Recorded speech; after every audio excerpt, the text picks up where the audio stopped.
taratasy sy laoka, tononkalon'ny Randja Zanamihoatra. Any raoba mianakavy ampita lavitra tsy tazana, izay nifindra monela na fohy ny tanindrazana. Manao ahoana ho aho, inona ny vaovao, fa izahay rehetra ty salama tsara hatr'izao. Efa firy izay ny ankizy tsy mba mahalala havana, ary ankoatr'izany indray mety va ny fitadiavana? Eny iky ho ao rasena, ely izay tsy mba niaonana.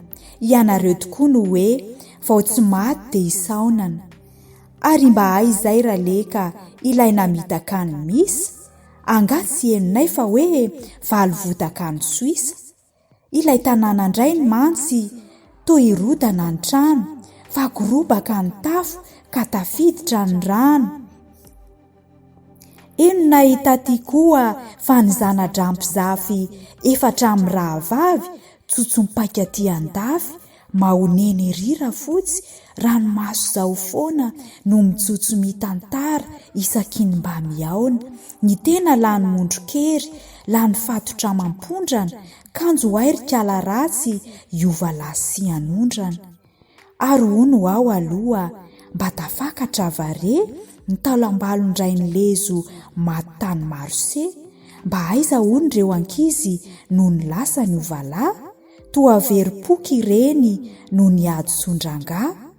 Izaho aty tsy mahalala na mandreny ny hafarany, ny rahalahy indray ny sisa menomenona aok'izany.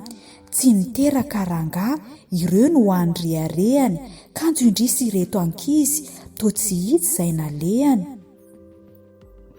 Aokare hijanona eo, fa iny misy ravitoto, patsakely sy kitoza ho anareo sy rirakoto.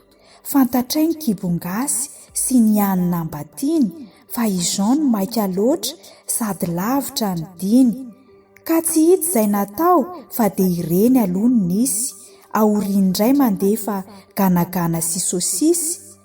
Ka dia ano ankafaliana hitondra hery fahasoavana, fa ny malagasy aty tsy mba manadino havana.